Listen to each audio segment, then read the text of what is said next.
Bukas daw si Senator Bato de la Rosa sa mungkahing kusa muna niyang tanggihan ang mga susunod niyang sahod. Sa gitna ito ng nakabimbing ethics complaint laban sa senador dahil pa rin sa patuloy niyang pag-absent sa Senado. Nagbabalik si Mean Los Baños.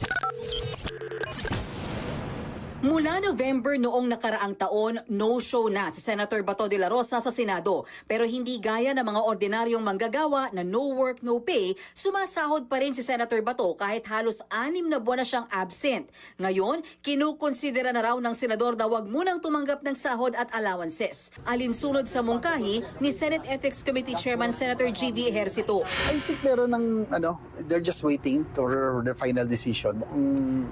They are already considering. So yun ang magandang balita. We don't know how to get in touch with him. Kaya lang, meron namang parating na mukhang namin na pinag-uusapan na nila ng kanyang kampo. So hopefully, magkaroon na ng positive development by next week.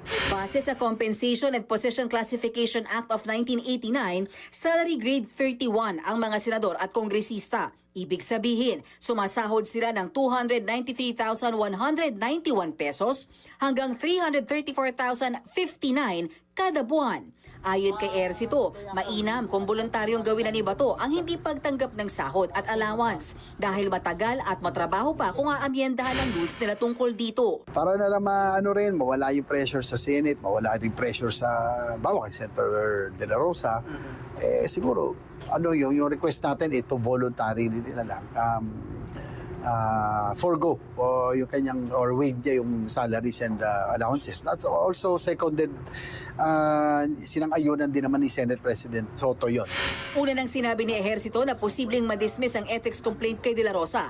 Nakabase raw kasi ang reklamo sa tinatanggap na sahod ng senador kahit hindi pumapasok sa Senado. Kanina, nagpulong ang Ethics Committee. Karamihan daw sa 9 na reklamong isinumite sa komite, hindi pumasa sa form and substance. Pero ang unang kaso laban sa hindi pinangalan ng senador, gugulong na raw dahil sufficient in form and substance ito. Bukod kay Senator De La Rosa, may nakabinbinding ethics complaint laban kina Senator Chis Escudero, Risa Hontiveros at maging kay Ethics Committee Chairman Ejercito.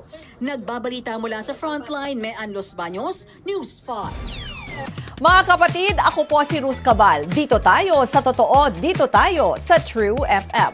Mag-follow at mag-subscribe din po kayo sa aming social media accounts at True Network PH. Diyan po yan sa aming X na dating Twitter, sa FB, sa Instagram, sa YouTube, sa TikTok at sa mga podcast. At syempre, tutok din po kayo sa Signal True TV Channel 19.